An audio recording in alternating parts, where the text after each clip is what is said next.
It's a very interesting thing to emphasize this desire, the sense of necessity of change, because, I mean, they always say that entrepreneurs are typically the most dissatisfied people who are quickest to see what's not right in the environment around them and want to make it right. Yeah.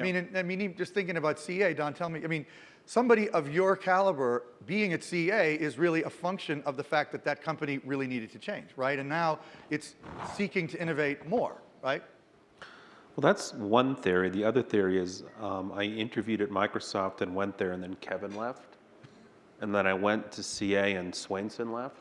So there's some evidence that my role is to actually chase people out of the company. No, I think CA has put an emphasis on hiring some very high caliber people. I mean, I have a good reputation, but we've hired a lot of senior people across all the disciplines. I think just because of the nature I'm an engineer, I think we sometimes over-focus on technical innovation.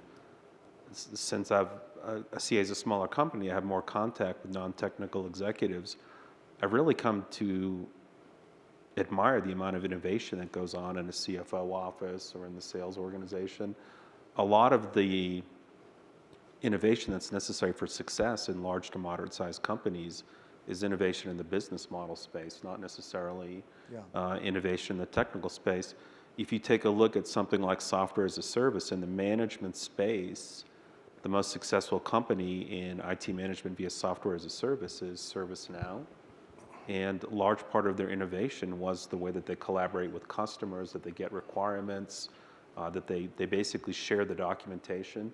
Salesforce, to a certain extent, is the same way. So some of these things that we take as technical innovations are actually predominantly innovations in the business model.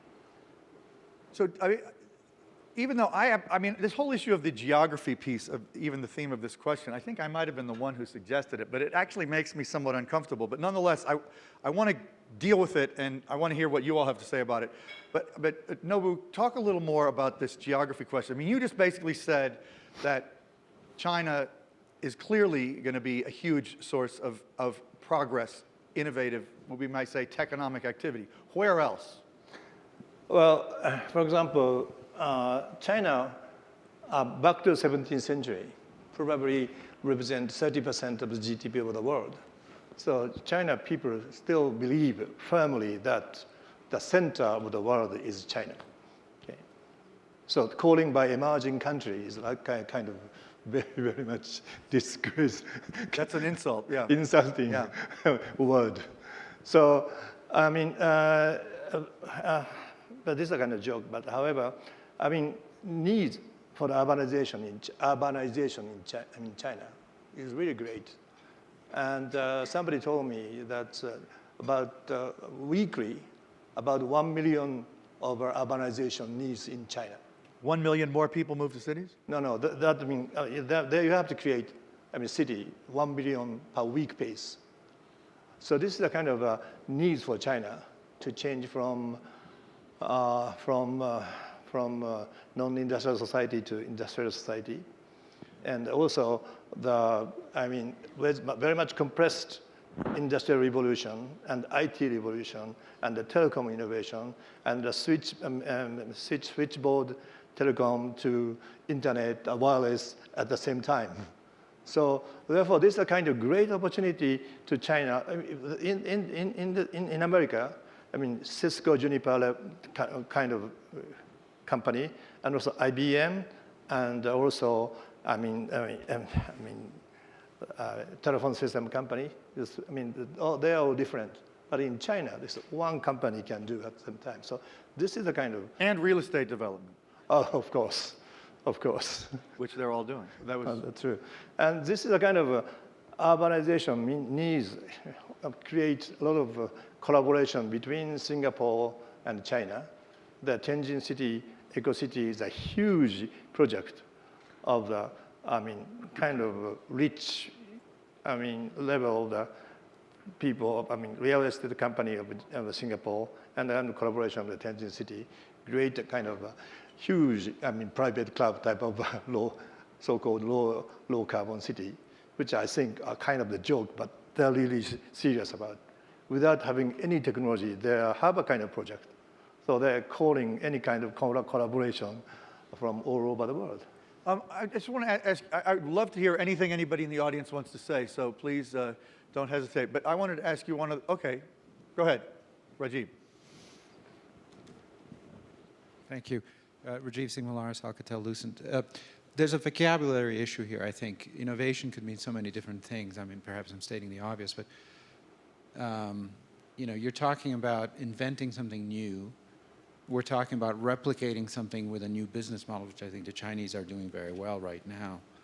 So, you know, what kind of innovation are we talking about? In other words, they're not doing the new same. products, they're doing new companies to do products that they're copying? Is that Or new business models. New business models. You can So innovate in new our business industry, I mean, you know, Huawei, ZTE are these relatively, they're spring chickens, but they're extraordinarily successful companies. I would argue they've done what we do in a better way, or in a lower cost way. And we can debate whether they've played by the rules of the game, but that's a different question. But the real innovation in IP still happens here in Silicon Valley, I would argue.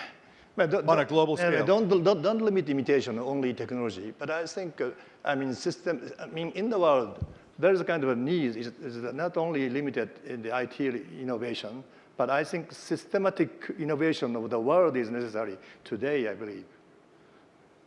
So IT is the only part or tool of this.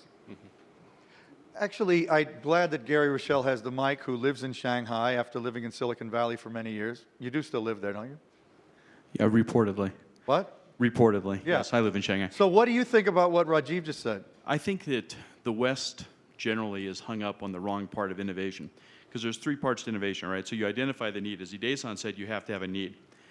Well, it used to be that you'd identify the need in Silicon Valley, and then you'd build the product in Silicon Valley, and then you'd commercialize it in the United States or Europe or Japan. Well, now you might still have the idea in Silicon Valley, but you're going to productize it in different markets around the world, and you're certainly going to commercialize it in different markets around the world.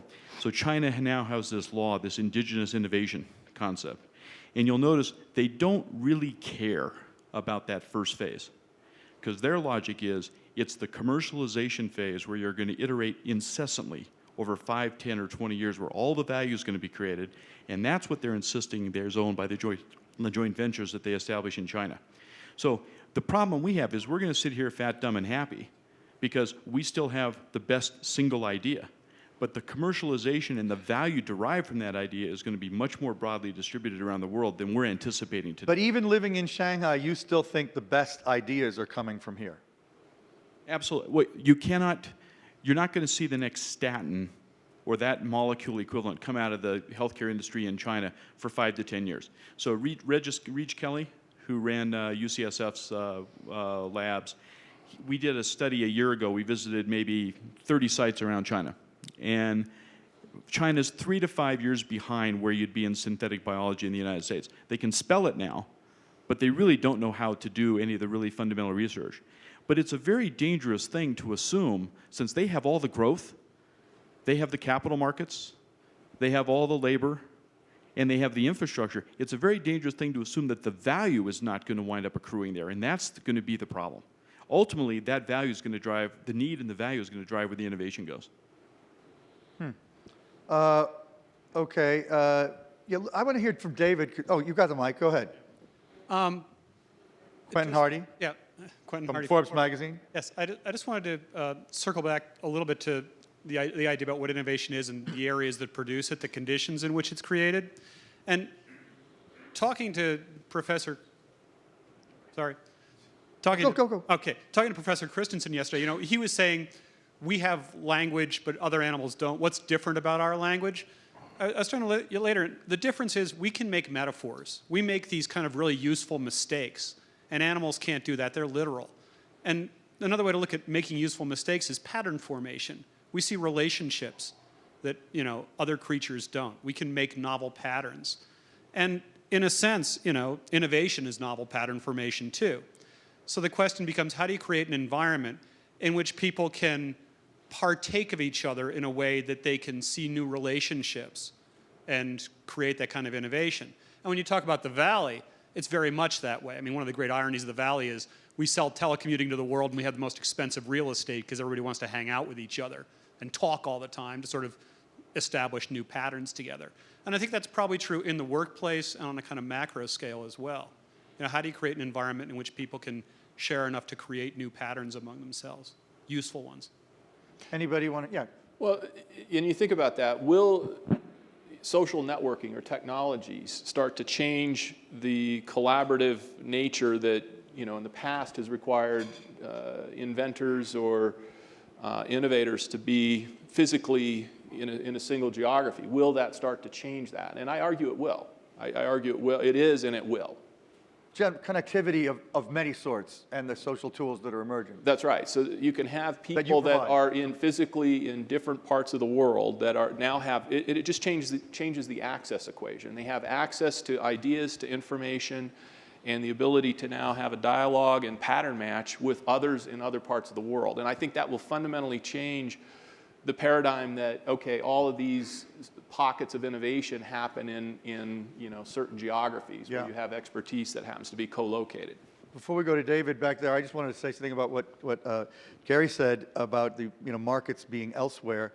John Doris told me last night that Kleiner doesn't fund any company. They don't give them any money for the first time until they've heard their Asia strategy, no matter what the company is. I thought that was an interesting factoid. David. Yeah, I don't know if this is really a question or comment, but David and I have discussed frequently the idea of innovation globally, whether it should be an explicit goal of U.S. foreign policy to promote innovation. But in the discussion, we haven't talked about Middle East and Africa, Latin America, Eastern Europe, and the former CIS states. And I work with a lot of governments and a lot of companies in those places, and it's very difficult. I mean, everything from, you know, the culture of failure, access to capital, even the capital that's there, knowing what basically the hell they're doing, instead of throttling the companies in the crib. And it's a difficult problem because we need to move, you know, globally beyond just a few select places where we basically caught wildfire. Because the one thing that's going to save the world from itself is the technology we create to save ourselves from technology. And I think that's more than just what we do in China, Taiwan, or call it Greater China perhaps, and the United States, and a few isolated pockets, even within the United States. It's not really the whole country. But I mean, are there any thoughts about what we should be doing as companies, as a country, as a government, to help promote innovation in places where it really hasn't taken off yet? Well, part of my theory is there's certain parts of the world that some of the ingredients are missing. You take, for example, intellectual property policy, not just policy, but protecting intellectual property. If there's not a strong policy in protection of intellectual property, capital's not going to flow into those markets to fund startups and fund ideas that will grow, or it'll be viewed as a more risky type of proposition. And the second piece then is you know, you take, you know, Brazil, for example. I know in spending a lot of time in Brazil, a lot of energy around entrepreneurs and creating businesses, and certainly they all aspire to build innovation, build products, and then immediately have exports. But rarely do they focus on, you know, can they have a product or solution that solves a broad need that also allows them to sell and create an economy within their country. That strengthens the technology industry within the country. And also, I would argue, leads to then the ability to have exports. And you know, you see that in many cases where there's great examples of companies that have created a market locally and also created an export market. But on intellectual property, if you just look at patent filings, in the last year, nearly 75% of all patents filed in the world have been filed in 5 countries. Japan, the United States, the UK, Germany, and France. I think it's like 73.5% of all patents filed globally were filed in those 5 countries. And obviously China and other countries are growing rapidly in patent filings, but still the bulk are filed in those 5 countries. Well, you know, the thing that David's question or comment raises for me is this thing that came up yesterday strongly from John Chen, and which I invoked, Nobu. Is it okay to call you that on stage? Yeah, sure. Thank you. And, you know, this idea that Like what we really... Japanese restaurant name, so you can remember. Okay, thank you. I never know the protocols. I'm sorry. I'm so American. But this idea of, you know, even the name of this panel, again, is like sort of implicitly, you know, the win-lose scenario. And really, we all kind of have an obligation to figure out ways to bring everybody up together. right? I